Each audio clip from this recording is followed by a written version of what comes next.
جنگ بدر سے شروع ہو کر پھر غزوہ احد ہے، پھر احزاب ہے، اس طریقے سے اور جنگیں ہیں، فتح مکہ ہے سن 8 میں۔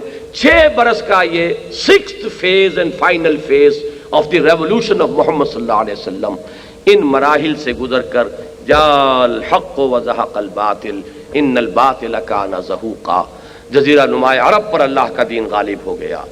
اچھی طرح سمجھ لیجئے یہ ہے اسوہ محمدی صلی اللہ علیہ وسلم۔ یقیناً مسواک کرنا یہ بھی سنت ہے رسول کی۔ جو شخص مسواک کرتا ہے بجائے برش کے، یہ سمجھتے ہوئے کہ حضور کی سنت یہ ہے، یقیناً اسے اجر و ثواب ملے گا۔ جو شخص مسجد سے نکلتے ہوئے بایاں پاؤں پہلے آگے رکھے اور مسجد میں داخل ہوتے ہوئے دایاں پاؤں پہلے داخل کرے، یقیناً سنت رسول سمجھتے ہوئے اسے بھی بہت اجر و ثواب ملے گا۔ جو شخص داڑھی رکھتا ہے سنت رسول سمجھ کر، یقیناً بہت بڑے اجر و ثواب کا مستحق ہے۔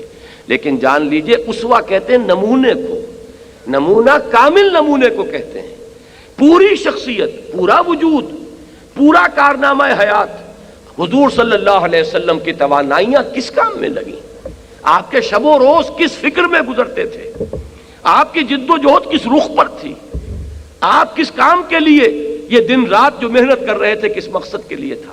یہ ہے اصل شے کہ بحیثیت کل جب آپ رکھیں گے سیرت محمدی کو، اگر آپ صلی اللہ علیہ وسلم کوئی ایک گوشہ لیں گے، کوئی ایک پہلو لیں گے، وہ بھی مبارک ہے، لیکن یہ ہے کہ بحیثیت کل